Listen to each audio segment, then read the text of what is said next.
Il y a 4 ans, nous abordions l'âge des arbres. La semaine dernière, c'était le premier âge dont les dernières heures virent l'une des plus grandes batailles de ce monde. Aujourd'hui, repassons le deuxième âge dans toute sa chronologie. Je précise encore une fois que tous les faits seront survolés et non approfondis, car la plupart de ceux-ci sont abordés dans un ou plusieurs épisodes disponibles dans la playlist Deuxième âge sur la chaîne.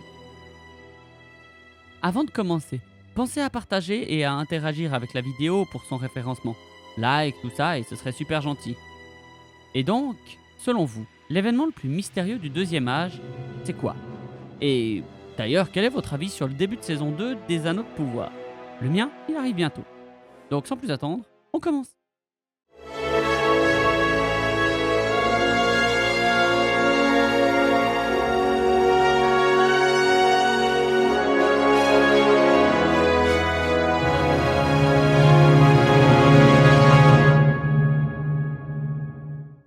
Comme nous l'avons rapidement vu la semaine dernière, les échos de la guerre de la Grande Colère se font encore ressentir en Terre du Milieu, car le monde fut changé par la débauche de puissance des Valar. Ainsi, avant la guerre, voici la carte du monde. Et voici la même carte après. Ça change, hein? La première année de ce nouvel âge est marquée par la fondation des Havres Gris et du pays de Lindon par Gil-galad. Quelques 32 ans plus tard, les Edain suivirent les étoiles en mer pour trouver l'île du Don, Endor. Et leur premier roi se nommera Tar-Miniatur. Et il est nul autre qu'Elros, le frère d'Elrond, ayant choisi la destinée des hommes. Ainsi est fondée Númenor la Belle. Aux alentours de l'an 40, les nains rescapés des cités de Nogrod et de Belegost se retirent vers la plus grande cité à l'est, Khazad-dûm. C'est probablement autour de l'an 300 que naît la fille de Galadriel et Celeborn, Celebrian. Alors que Númenor prospère et que les elfes avancent vers l'est, toujours plus près des monts brumeux, Tar-Miniatur, le frère d'Elrond, quitte la vie. Le trône est laissé à son fils Vardamir, qui, dû à son grand âge, il avait déjà 381 ans, abdiqua pour laisser le sceptre à son fils lui-même, Amandil. Nous sommes en 442. Autour de l'an 500, une rumeur arrive dans l'Est. Sauron serait de retour. Mais nul en Lindon ou en Númenor n'entend parler de ce retour. Ils se terrent loin au-delà de ces royaumes et loin au-delà de leurs connaissances. En 590, Tar-Amandil abdique en faveur de son fils, Elendil, sentant la mort arriver. Tar-Elendil est couronné troisième roi de Númenor. Ce n'est qu'une centaine d'années plus tard que les premiers navires núménoréens, dirigés par Veantur, font voile à nouveau en Terre du Milieu. Les hommes de Númenor rencontrent les habitants, tout aussi humains qu'eux, de l'Eriador. C'est en l'an 700 que naît Aldarion, fils de Meneldur, fils du roi Tar-Elendil. Cet homme a très tôt un grand amour de la mer. Ainsi, en 725, Aldarion s'engage aux côtés de Veantur afin de découvrir les rivages de la Terre du Milieu. D'abord Mithland et la beauté des elfes. Après être revenu à Númenor, il repart en 730 à nouveau pour Mithland. Puis en 735, il fait voile loin au sud des Terres du Milieu et voit la baie de Belfalas. Quand Aldarion revint à Númenor en 739, c'est les mains emplies des cadeaux de Gil-galad à l'attention de son père, Meneldur. D'ailleurs, en 740, Tar-Elendil, fatigué par la vie, remet le sceptre de Númenor à Tar-Meneldur, qui devint le 5e roi de Númenor. C'est 10 ans plus tard que les elfes voyagent eux aussi vers le sud et débutent la construction du royaume d'Eregion et de la belle cité de Ost-in-Edil, sous les ordres de Celebrimbor, petit-fils de Fëanor. Il vint ici car les nains de Khazad-dûm avaient trouvé un minerai des plus précieux, le mithril. Lors de ce voyage, de nombreux elfes le suivirent, dont Galadriel et Celeborn par exemple.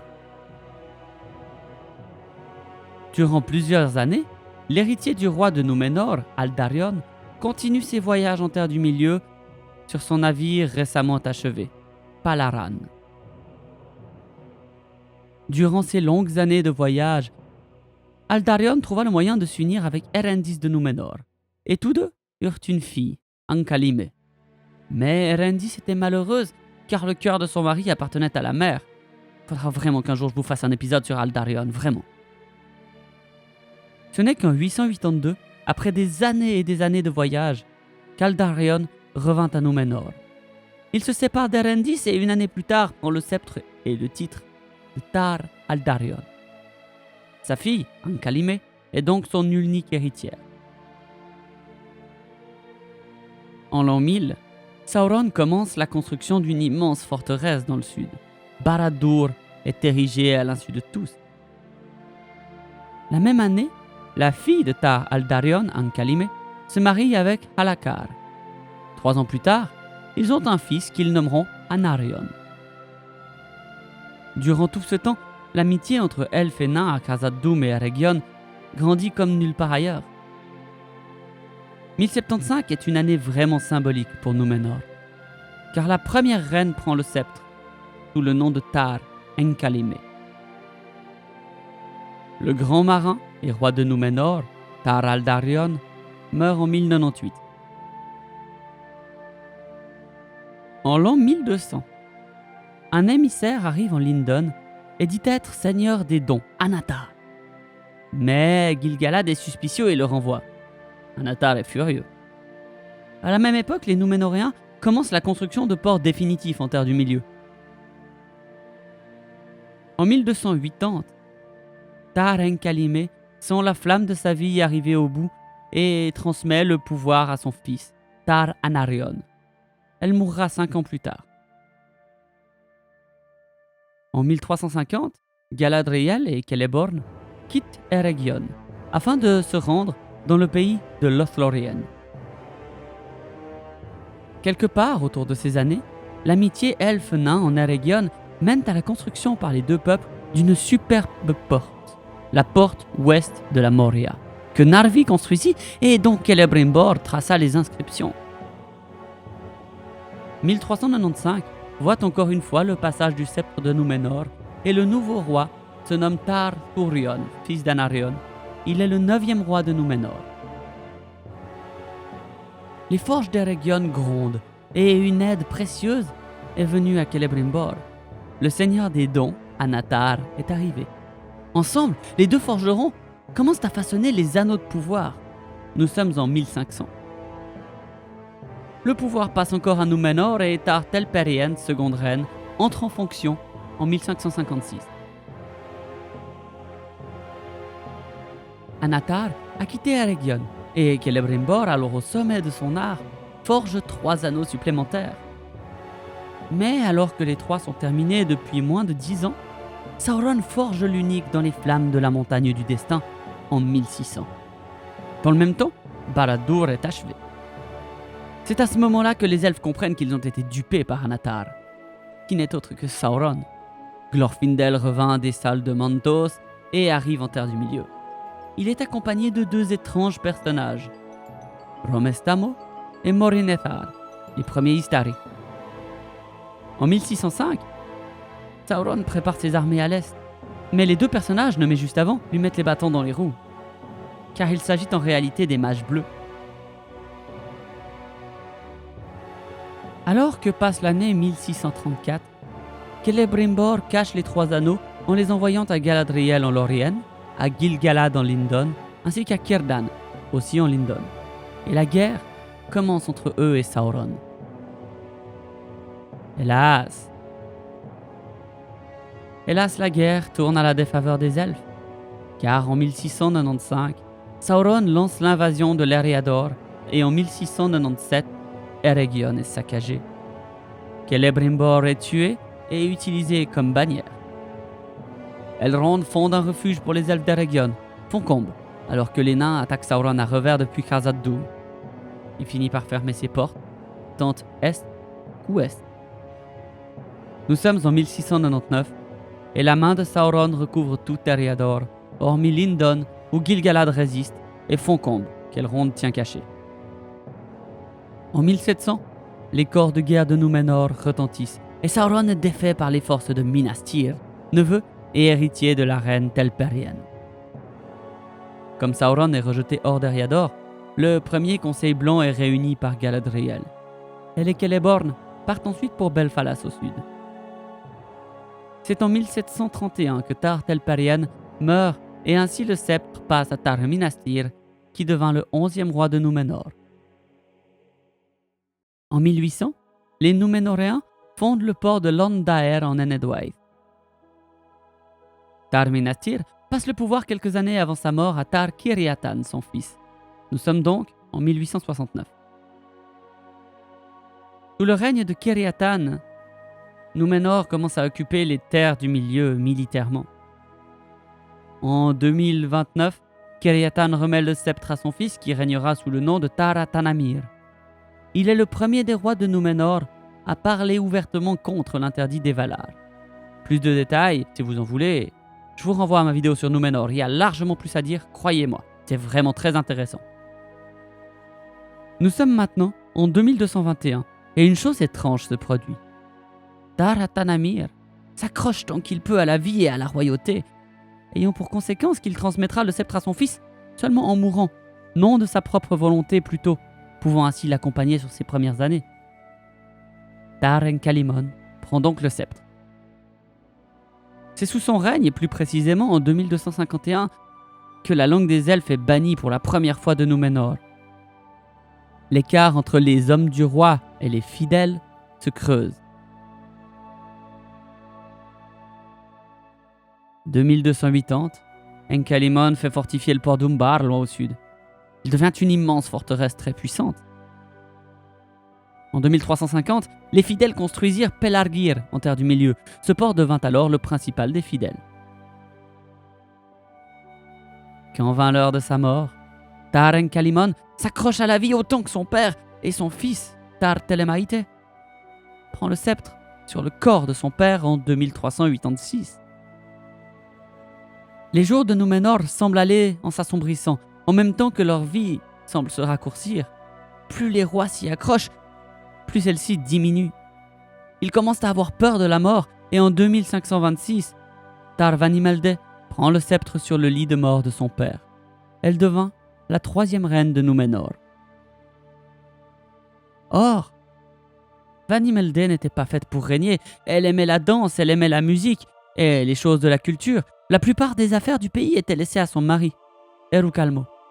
Quand vint son heure, en 2637, le sceptre qui aurait dû passer à son fils, Alcarin, fut usurpé par Erukalmo, qui régna comme Tar Endukal. Mais son règne ne dura que 20 ans, et Tar Alcarin put alors monter sur le trône qui lui était dû en 2657, retirant Andúkal de la lignée des rois. À la mort d'Alcarin, son fils, Calmakil, prit le pouvoir. Mais chose étonnante, il prit aussi un nom en Adunaïk, la langue de Númenor. Il sera donc connu comme Ar-Belzagar. Puis, les rois de Númenor se succèdent. De 1825, Ar-Abatarik. En 2899, Ar-Adunakor. Adunakor fut le premier roi à ne pas prendre de nom elfique. Il bannit également le Quenya et toutes les langues elfiques pour tout le monde à Númenor. Nous sommes en 2960. Les elfes de Tol Eressëa ne viennent plus qu'en secret. Les temps s'assombrissent vraiment. Ainsi, Ar-Zimrathon prend le sceptre en 2962, puis Ar-Takalthor en 3033. 3102, Ar-Gimilzor, 23e roi de Númenor, prend le sceptre. Il torture ouvertement les fidèles aux elfes et durcit encore les conditions de vie de ceux qui aiment les Eldar. 3117, les elfes sont interdits à Númenor. Aucun ne peut entrer sur l'île sous aucun prétexte. C'est aussi cette année-là que naît Míriel. Une année plus tard, c'est Pharazôn qui naît en 3119 et la naissance d'Elendil qui est célébrée aussi. La guerre civile éclate à Númenor en 3177 car le fils de Gimilzor, Inziladun, prend le sceptre sous le nom de Tar Palantir, comme repentance, car il est du côté des fidèles. Cela ne plaît pas du tout aux hommes du roi. C'est à cette époque qu'il est dit que la lignée des rois perdurerait tant que celle de l'arbre blanc Nimloth survivrait. Isildur, fils d'Elendil, naît en 3209 et son frère Anarion suivra 10 ans après en 3219. Nous sommes en 3255, quand Tar-Palantir meurt. Pharazôn s'empare du pouvoir et entame une pacification des terres du milieu en 3261, commençant par Umbar. En 3262, Sauron est capturé par Pharazôn et mené à Númenor comme prisonnier. Quel orgueil! Ar-Pharazôn se laisse influencer par Sauron et Númenor tombe encore plus bas. En 3310, les Núménoréens commencent à armer une énorme flotte de navires pour voguer contre l'interdit des Valar et voir Valinor et atteindre l'immortalité.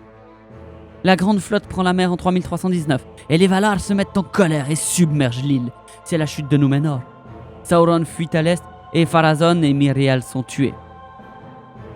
J'ai fait un petit épisode là-dessus qui est une histoire que j'ai inventée de toutes pièces, comme un paysan voyant arriver la grande vague submergeant Númenor.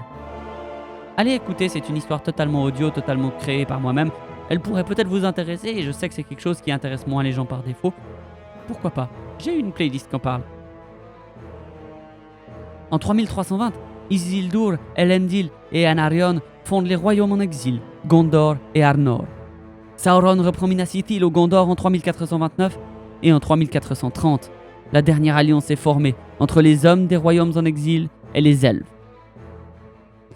3431, l'armée de l'Alliance fait halte à Foncombe pour ensuite marcher sur le Mordor en 3434. C'est Dagorlad, la guerre de la dernière alliance, le siège de Barad-dûr. En 3440, Anarion meurt et en 3441, alors que les armées du bien ont poussé jusque sur le flanc de la montagne du destin, Gil-galad est terrassé et Elendil tombe. Toutefois, Sauron est détruit, mais Isildur prend l'anneau pour lui-même contre l'avis d'Elrond et permet au mal de perdurer. Ainsi se termine le deuxième âge du monde, complexe et surtout loin d'être complet dans cette vidéo. Je ne peux que vous encourager à aller naviguer un peu sur ma playlist deuxième âge, car les événements autour de la série Les Anneaux de Pouvoir peuvent induire de nombreuses personnes en erreur quant au déroulé de cet âge pourtant si intéressant. La semaine prochaine, nous parlerons du troisième âge qui débute avec Isildur plantant une graine de l'arbre blanc à Minas Anor. Vous pourrez y assister à l'apparition du Rohan, à la chute des rois de Gondor et à la bien connue guerre de l'anneau et tellement d'autres choses intéressantes. N'hésitez pas à partager mon travail si celui-ci vous plaît. Et encore une fois, si vous le pouvez, soutenez-moi sur Tipeee juste à hauteur d'1€. Vu le nombre que vous êtes sur les vidéos, ça m'aiderait tellement mieux à m'en sortir. Merci d'être toujours plus nombreux à vouloir rêver en terre du milieu avec moi. De mon côté, j'ai encore plein de boulot pour le troisième âge. Alors je vous dis à bientôt en terre du milieu. Ciao!